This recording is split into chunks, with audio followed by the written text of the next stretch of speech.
Hello and welcome to Competology academy. और आज हम लोग देखेंगे कि न्यूजीलैंड और ऑस्ट्रेलिया जो यूनाइट हो रहे हैं चाइना के अगेंस्ट में। तो यहाँ पे अभी रिसेंटली मंडे को विजिट हुई थी स्कॉट मॉरिसन, जो ऑस्ट्रेलिया के पीएम हैं, उनकी न्यूजीलैंड में। और अभी न्यूजीलैंड और ऑस्ट्रेलिया के बीच में क्वारंटीन फ्री जो ट्रेवल है वो भी स्टार्ट हो गया है। और यहाँ पर आप देख रहे हैं ये ऑस्ट्रेलिया है, ये न्यूजीलैंड है और ये चाइना है। तो मैप में जो एशिया पैसिफिक रीजन में आप देख रहे हैं जो मेजर कंट्रीज है, उसमें ये 3 कंट्रीज के बीच में अभी एक टग ऑफ वार शुरू होने वाली है। तो इसके बारे में हम लोग डिटेल में जानेंगे। अभी पूरा हम लोग इशू देखेंगे कि क्या इशू है, क्यों ये इशू आया है और इसके पीछे का कारण क्या है। तो हमारे वीडियो में अंत तक बने रहें और हमारे चैनल को सब्सक्राइब कर लें और बेल आइकन को भी दबा दें ताकि जब भी हम नई वीडियोस डालें उसकी इन्फॉर्मेशन आप तक पहुंचती रहे। तो यहाँ पर इशू ये हुआ है कि मेनली ऑस्ट्रेलिया और न्यूजीलैंड जो है सो ह्यूमन राइट्स के इशू पे चाइना को घेरना चाह रहे हैं। और वो जो मेजर 2 ह्यूमन राइट्स इशू वो लोग पॉइंट आउट कर रहे हैं, उसमें से एक तो यहाँ पे हांगकांग का इशू है और दूसरा जिनजियांग प्रोविंस का इशू है। तो ये दोनों इश्यूज जो हैं इंटरनेशनल मीडिया में बहुत समय से बने हुए हैं, ये आज के नहीं है। लेकिन कोविड के बाद से जब मुखर रूप से ऑस्ट्रेलिया और न्यूजीलैंड ने चाइना के अगेंस्ट में बोलना शुरू किया, तो यहाँ पे काउंटर अटैक चाइना ने ऑस्ट्रेलिया और न्यूजीलैंड पे चालू कर दिया। और उसके कारण यहाँ पर हुआ ये कि ऑस्ट्रेलिया का जो ट्रेड रिलेशंस है चाइना के साथ डिटोरियोरेट होने लगा और ऑस्ट्रेलिया की बहुत सारी कंपनीज के जो इन्वेस्टमेंट थे वो भी चाइना में डिटोरियोरेट होने लगे, कम होने लगे। और उसके बाद जो फूड की सप्लाई थी, बहुत सारे कंज्यूमेबल्स की सप्लाई थी ऑस्ट्रेलिया से चाइना में, चाहे चाइना से ऑस्ट्रेलिया में, इस पे भी इम्पैक्ट पड़ा है। और अब जो हो रहा है कि न्यूजीलैंड का तो जो ट्रेड था वो चाइना के साथ इम्प्रूव ही हुआ है। लॉकडाउन के समय कोविड के सिचुएशन में न्यूजीलैंड का ट्रेड चाइना के साथ ऊपर की ओर ही गया है, बट यहाँ पर ऑस्ट्रेलिया का नीचे गया है। फिर भी ये जो ऑस्ट्रेलिया और न्यूजीलैंड का जो रिलेशन है वो बहुत ही करीबी रिश्ता रहा है इन लोगों का। और हमेशा से इनके बीच में जो ट्रेवल का हो या ट्रेड का हो, ये सारे रिलेशंस बहुत ही कॉर्डियल रहे हैं और दोनों जो है सो एक दूसरे के इशू में सपोर्ट करते हैं। तो ये जेसिंडा आर्डर्न है जो कि न्यूजीलैंड की पीएम है और ये है स्कॉट मॉरिसन जो ऑस्ट्रेलिया के पीएम है। और इन दोनों ने अभी एक ज्वाइंट स्टेटमेंट रिलीज किया है मंडे को, जिसमें कि इन्होंने कंडेम किया है चाइनीज गवर्नमेंट को for the human rights violation in Hong Kong and in Xinjiang province. और ऐसा नहीं है कि सिर्फ ये दोनों इस चीज पर इनिशिएटिव ले रहे हैं, इस चीज पे यूएसए, यूरोपियन यूनियन और बहुत सारे अलग कंट्रीज ने भी चाइना को कंडेम किया है, चाइना की निंदा की है। चाहे वो हांगकांग में डेमोक्रेसी को मजल करने का, डेमोक्रेसी को कुचलने का मुद्दा हो, या जिनजियांग प्रोविंस में इथनिक क्लींजिंग करने का, या उनके धर्म परिवर्तन का, या उनके मॉस्क्स को गिराने का, या उनको एक जगह पे बंद करने का, जो कि अभी उन लोग रिहेबिलिटेशन सेंटर या ट्रेनिंग सेंटर के नाम पे चला रहे हैं, जिसमें कि मिलियंस ऑफ उइगर मुस्लिम्स को उन्होंने बंद करके रखा है, उन्हें टॉर्चर किया जा रहा है, उनका धर्म परिवर्तन करवाया जा रहा है और इन एक्सट्रीम केसेस उन्हें मार भी दिया जा रहा है। बहुत सारे ऐसे लोग हैं जो कि ट्रेस ही नहीं हो पा रहे हैं। तो इन सब चीजों पे ऑस्ट्रेलिया के पीएम स्कॉट मॉरिसन ने और न्यूजीलैंड के पीएम जेसिंडा आर्डर्न ने मंडे को एक ज्वाइंट स्टेटमेंट जारी किया, जिसमें कि उन्होंने कहा है कि इसकी इंटरनेशनल जांच होनी चाहिए। अब यहाँ पर ये देखिए, ये हांगकांग जो है एक स्मॉल आइलैंड प्रोविंस है, ठीक है, और ये एक ऑटोनोमस रीजन हुआ करता था, ऑटोनोमसली गवर्न होता था।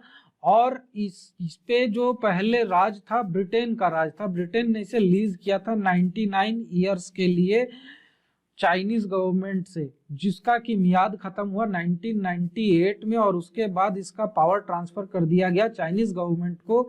लेकिन उसमें बहुत सारे राइडर्स थे, बहुत सारे टर्म्स एंड कंडीशंस थे। उसमें से एक मेजर कंडीशन था कि ये ऑटोनोमसली गवर्न रीजन रहेगा। यहाँ पर चाइनीज सीसीपी जो कम्युनिस्ट पार्टी ऑफ चाइना है उसका दखल नहीं रहेगा और यहाँ पर डेमोक्रेटिकली इलेक्टेड गवर्नमेंट रहेगी, ऑटोनोमसली गवर्न होगा। हाँ, इसकी इकोनॉमी और फॉरेन पॉलिसी, बहुत सारी चीजें जो है सो चाइना गवर्न करेगी। लेकिन आपको एक चीज बता दें कि हांगकांग का जो करेंसी है वो भी रेनमिनबी नहीं है। यहाँ पर जो करेंसी है इनकी अपनी करेंसी है जिसे कि हांगकांग डॉलर कहते हैं। अब यहाँ पर चाइना जो है सो इसकी इकोनॉमिक इंपॉर्टेंस और बहुत सारी चीजों को, क्योंकि ये एक बहुत बड़ा इंटरनेशनल इन्वेस्टमेंट हब है और चाइना में यहाँ से बहुत ज्यादा इन्वेस्टमेंट आता है। स्पेशली आप लोगों को बता दें कि यहाँ पर इस रीजन पे आप जो देख रहे हैं यहाँ पर लोकेटेड है ग्वांगजाऊ, और ग्वांगजाऊ एक बहुत बड़ा इंडस्ट्रियल एरिया है और ग्वांगजाऊ की अकेले एक सिटी की जो जीडीपी है, एनुअल जो इनकम है, वो 400 बिलियन डॉलर की है। तो 400 बिलियन डॉलर का इनकम आप समझ रहे हैं कि कितना होता है।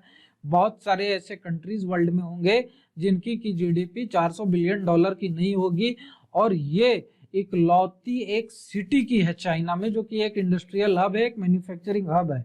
और यहाँ पे बहुत सारा इन्वेस्टमेंट जो है हांगकांग के थ्रू रूट होता था। तो इसमें इन्वेस्टमेंट आने के कारण यहाँ पर बहुत सारे टैक्स और इन चीज़ों के कारण यहाँ पर लोग प्रेफर करते थे रिरूट करने के लिए हांगकांग के थ्रू। दूसरी चीज़ यहाँ पर क्या है कि यहाँ की जो आबादी है वो शुरू से फ्री स्पीच और बहुत सारी जो डेमोक्रेटिक राइट्स है उन सब चीज़ों को जब ब्रिटिश गवर्नमेंट का राज यहाँ पर था तो एंजॉय करती आई है, उसको देखती आई है। लेकिन अब जब यहाँ के लोग चाइनीज गवर्नमेंट को क्रिटिसाइज करते हैं, उसके अगेंस्ट में मुखर होकर बोलते हैं, तो चाइना को अच्छा नहीं लगता है। कम्युनिस्ट पार्टी ऑफ चाइना इसके अगेंस्ट में है। तो धीरे धीरे इन्होंने इस चीज को कर्टेल करना, इस चीज को रोकना चाहा और इसके कारण यहाँ की डेमोक्रेटिक जो राइट्स थे वो धीरे धीरे इन्होंने कम करने शुरू किए। अब इसके कारण क्या हो रहा है कि यहाँ पर प्रोटेस्ट होने चालू हो गए। अब प्रोटेस्ट होने के बाद यहाँ पर जो प्रोटेस्टर्स थे, जो अपोजिशन वाले थे, वो बहुत सारे लोग इलेक्शन लड़ के वहां पर पार्लियामेंट में, जो हांगकांग की पार्लियामेंट है, उसमें एंटर करके इस चीज को रोकने की कोशिश करने लगे। इसके कारण वहां पर जो मीडिया टाइकून है जेरमी, उनको जो है सो अभी अरेस्ट कर लिया गया है और उन्हें कहाँ ले जाया गया है ये भी नहीं पता है। दूसरी चीज यहाँ पर क्या की गई है कि पैट्रियट बिल एक पास किया गया है चाइनीज पार्लियामेंट में, सीसीपी में। पार्लियामेंट क्या है, कम्युनिस्ट पार्टी ऑफ चाइना ही है। वहाँ पे जो उनके हायर लेवल के अथॉरिटीज रहते हैं वो वहाँ पर सारे डिसीजन लेते हैं, कोई भी बिल बनाकर पास कर देते हैं और पास करने में तो कोई झमेला है ही नहीं। तो उस बिल को, पैट्रियट बिल को जो इन्होंने पास किया, उसमें क्लियर कट लिखा गया है कि यहाँ पर जो भी लोग अगेंस्ट चाइना है, जो भी पैट्रियोटिक नहीं है, उन्हें यहाँ पर इलेक्शन लड़ने नहीं दिया जाएगा। और इसके लिए एक अलग से हांगकांग में कमेटी बनाई गई है जिसको सीसीपी अपॉइंट करती है। अब किसी कमेटी में जो मेंबर्स हैं उसको सीसीपी अपॉइंट करेगी तो वो किसकी बातें बोलेंगे, वो बातें बोलेंगी कम्युनिस्ट पार्टी ऑफ चाइना की। और ये जो कमेटी है ये डिसाइड करेगी कि कौन से लोग जो है पैट्रियोट हैं कि नहीं और वो इलेक्शन लड़ सकते हैं कि नहीं। तो ये क्लियर कट एक हो गया कि आप यहाँ पर डेमोक्रेसी नहीं, यहाँ पर नॉमिनेशन ला रहे हैं, डिक्टेटरशिप ला रहे हैं, क्योंकि आप उन्हीं लोगों को इलेक्शन लड़ने देंगे जो कि clearly communist party of China की भाषा बोलती हो, उसके सपोर्ट में हो। और यहाँ पर दूसरी चीज, इस चीज के लिए प्रोटेस्ट चल रही है कि जो एक्स्ट्राडिशन लॉ यहाँ पर लाया गया है, तो ये लोग शुरू से कह रहे हैं कि आप एक्स्ट्राडिशन लॉ को यहाँ से विड्रॉ कीजिए। एक्स्ट्राडिशन लॉ जो है completely against the democratic rights है, फ्री स्पीच का राइट्स के अगेंस्ट में है, क्योंकि जो भी व्यक्ति यहाँ पर चाइनीज पार्टी के अगेंस्ट में बोलेगा उस पर कोई ना कोई केस लगाकर मेनलैंड चाइना में उसे एक्स्ट्राडाइट कर दिया जाएगा। और एक्स्ट्राडाइट करने के बाद वो कहाँ विलुप्त हो जाएगा, गायब हो जाएगा, इसका किसी को कुछ नहीं पता, सब लोग जानते हैं। तो ये सारी चीजों को के कारण ऑस्ट्रेलिया और न्यूजीलैंड ने यहाँ पर इनके अगेंस्ट में एक ज्वाइंट स्टेटमेंट जारी किया है कि आप जो हांगकांग में कर रहे हैं डेमोक्रेटिक राइट्स को कर्टेल कर रहे हैं, क्योंकि ये लोग जो हैं यहाँ पर हांगकांग के निवासी, ये अपने आप को ज्यादा रिलेट करते हैं कॉमनवेल्थ ऑफ नेशन से, ब्रिटेन से, न्यूजीलैंड से और ऑस्ट्रेलिया से, क्योंकि वहाँ की लाइफस्टाइल जो है, वहाँ का जो कल्चर है, ये ज्यादा रिलेट होता है इन सब रीजन से। तो इसीलिए यहाँ पर ऑस्ट्रेलिया की और न्यूजीलैंड की सिंपैथी ज्यादा है हांगकांग के लोगों से, इसीलिए ये लोग इनके सपोर्ट में खुलकर आ रहे हैं। और ऐसा नहीं है कि ऑस्ट्रेलिया ही सिर्फ है, बहुत सारे अदर कॉमनवेल्थ कंट्रीज हैं, यूरोपियन यूनियन है, यूएसए, कनाडा है, सब लोग हैं। और वो लोग ये भी कह रहे हैं कि अगर यहाँ पर इसी तरह से चलता रहा तो हम हांगकांग के लोगों को सिटीजनशिप दे देंगे। और इसके कारण सबको पता है कि अगर ऐसा कुछ हुआ तो हांगकांग से बहुत ज्यादा ड्रेन ऑफ वेल्थ होगा, बहुत सारी इन्वेस्टमेंट बाहर चली जाएगी, बहुत सारे लोग अपना पैसा पूंजी सब कुछ लेकर बाहर चले जाएंगे, तो इससे चाइना को नुकसान होगा। तो चाइना इसके अगेंस्ट में भी बोलता है कि आप ऐसा नहीं कर सकते हैं। प्लस यहाँ पर जो जिनजियांग प्रोविंस का जो इशू आ रहा है, तो जिनजियांग प्रोविंस आप यहाँ पर देख सकते हैं वेस्ट ऑफ चाइना है। तो चाइना के वेस्ट में ये जो प्रोविंस है, इस यहाँ पर जो है उइगर मुस्लिम्स पाए जाते हैं, और इन मुस्लिम्स के धर्म परिवर्तन के पीछे चाइना हाथ धोकर पड़ा हुआ है, क्योंकि यहाँ पर ये लोग न तो पॉलिटिकली कोई राइट एंजॉय करते हैं मेनलैंड चाइना के पॉलिटिक्स में, न तो इनका कोई दखल है। और उसके बाद यहाँ से जो सीपैक प्रोजेक्ट बन रहा है उसमें भी ये लोग मजदूरी के लिए इनको पकड़कर जबरदस्ती ले आते हैं, जिससे कि ये लोग इत्तेफाक नहीं रखते हैं, वो यहाँ पर आना नहीं चाहते हैं। और यहाँ पर इनकी जो इथनिसिटी मैच करती है वो मेनली कजाकिस्तान का जो ये रीजन है, प्लस यहाँ पर तजाकिस्तान का जो रीजन है, इन सब रीजन से इनकी जो इथनिसिटी है रिलेट करती है, और इसीलिए ये लोग एक सेपरेट कंट्री की मांग करते हैं। हालांकि अब तो ऐसी परिस्थिति यहाँ पर बची नहीं है जिस तरह से मजल आउट किया है चाइना ने, लेकिन ये सारी बातें दबने के बाद भी अब चाइना यहाँ पर अभी भी रुकने को तैयार नहीं है। अभी भी मोर देन 1 मिलियन जो यहाँ पर उइगर मुस्लिम्स हैं उनको इन्होंने कैद कर रखा है, डिटेंशन हाउसेज में रख रखा है। यहाँ पर जो सैटेलाइट इमेजेस आ रही है उससे साफ पता चलता है कि बहुत सारे जो इनके मॉस्क थे उन्हें इन्होंने गिरा दिया है, वहां पर कंप्लीटली बैरन लैंड बन चुका है। और उसके बाद यहाँ पर लोगों को ट्रेनिंग के नाम पर और बहुत सारी दूसरी चीजों के नाम पर लोगों को डिटेन कर रहे हैं, उन्हें इंटर्न के नाम पर ले जा रहे हैं, और वहां पर डिटेंशन सेंटर्स में इन्हें टॉर्चर किया जा रहा है, इनका धर्म परिवर्तन करवाया जा रहा है। अगर ये सीसीपी जो कम्युनिस्ट पार्टी ऑफ चाइना है उसके साथ एलिगेंस नहीं दिखाते हैं तो उन्हें मार भी दिया जाता है, और यहाँ के लोगों को आवाज उठाना कंप्लीटली मना है।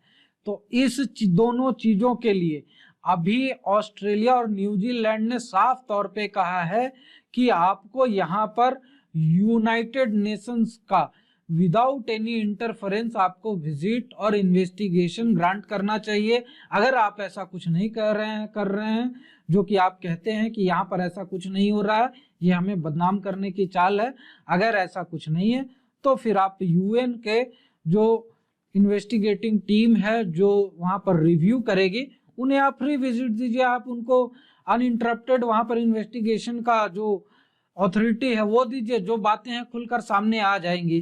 क्योंकि यहाँ पर हमेशा से ये देखा गया है कि जो बैक मीडिया चैनल है, जहां पर की जो इन्वेस्टिगेटिव मीडिया पर्सनल्स होते हैं जो चोरी चुपके वहां पर बहुत सारे इन्वेस्टिगेशन करते हैं और उससे जो बातें निकल कर आती है उससे ह्यूमन राइट्स वियोलेशन का क्लियर कट पता चलता है कि यहाँ पर कितनी ज्यादा ह्यूमन राइट्स वियोलेशन हो रही है, लोगों को मारा कुचला जा रहा है, और वहां पर फ्री स्पीच कुछ नहीं है। आप वहां के डेमोक्रेटिक राइट्स को कंट्रोल कर रहे हैं। जिनजियांग प्रोविंस में आप लोगों को मिलियंस ऑफ नंबर में डिटेन करके रखे हैं, डेली कितने लोग गायब हो जाते हैं जिनका कुछ अता पता नहीं चलता है। तो इन सब चीजों के अगेंस्ट में, चाइना के अगेंस्ट में अभी न्यूजीलैंड और ऑस्ट्रेलिया मुखर रूप से बाहर आई है। फिर चाइना ने कहा, अभी इन दोनों को धमकाया कि हम आपके साथ ट्रेड रिलेशंस कर्टेल कर देंगे, आपकी इन्वेस्टमेंट यहाँ पर नहीं होने देंगे। तो न्यूजीलैंड के पीएम जसिंडा आर्डर्न जो हैं वो बहुत मुखर रूप से बोलती हैं, वो क्लियर कट बोलती हैं। तो उन्होंने सीधी चीज बोली ये कि आप हमारी ट्रेड रिलेशंस को लेकर हमारी सॉवरेनिटी जो है उसको आप कर्टेल नहीं कर सकते हैं, और आपके अगेंस्ट में किसी भी ह्यूमन राइट्स वियोलेशन के अगेंस्ट में बोलना ये हमारा सोवरेन राइट है, हम इसे एंजॉय करते रहेंगे और आपके अगेंस्ट में बोलते रहेंगे। आपको अच्छा लगे बुरा लगे कोई फर्क नहीं पड़ता है, आपको ट्रेड रिलेशंस को कर्टेल करना है हमें कोई फर्क नहीं पड़ता है, लेकिन यहाँ पर जो ह्यूमन राइट्स वियोलेशन हो रही है इसका इन्वेस्टिगेशन होना चाहिए, जो सच्चाई है खुलकर बाहर आनी चाहिए, और इसके अगेंस्ट में आप कुछ भी बोले हमें कोई फर्क नहीं पड़ता, लेकिन हमारी सोवरेनिटी को आप ट्रेड रिलेशन को लेकर कंट्रोल नहीं कर सकते हैं। तो ये सारी चीजें निकल कर बाहर आई हैं, और इसमें अभी आगे क्या अपडेट होता है, चाइना का क्या स्टेटमेंट आता है, इन सब चीज़ों पे हम बाद में डिस्कस करेंगे।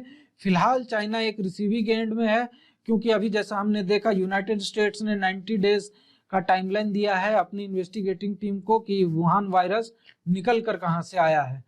तो इन सब चीज़ों पे आगे क्या डेवलपमेंट होती है वो सब चीज़ हम देखेंगे। हमारे सोशल मीडिया हैंडल्स पर हमें सब्सक्राइब करें और हमारे वेबसाइट पर जो कोर्सेज चल रहे हैं उसे भी आप ज्वाइन करें और हमारे चैनल को सब्सक्राइब कर लें और बेल आइकन को भी दबा दें ताकि कभी भी ऐसी इंफॉर्मेटिव वीडियोस हम अपलोड करें तो उसकी इंफॉर्मेशन आप तक मिलती रहे। Thank you very much and have a nice day.